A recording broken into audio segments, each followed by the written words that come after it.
natin lahat ng ating mga disenyo. Ako naman natin lang ako station ko kasi sa St. Jude Parish. So natin lang kami palas kasama ko siya. So maraming salamat sa mga disenyo na nakaisa sa ating kakapor. Yes. Sabi ni St. Jude. Sabi ni St. Jude talaga.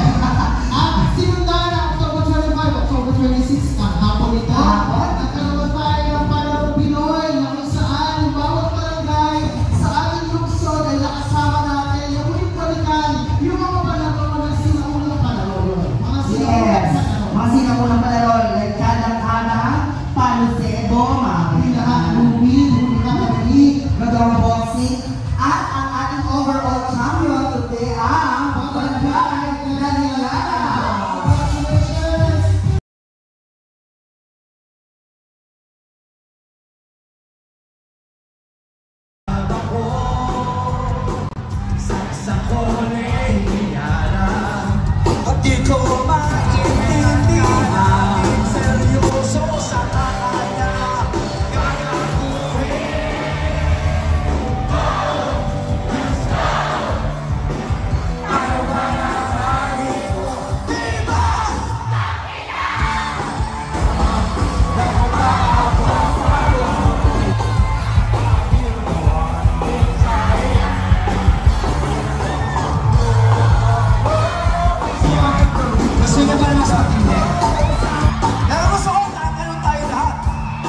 Sabay-sabay, ha?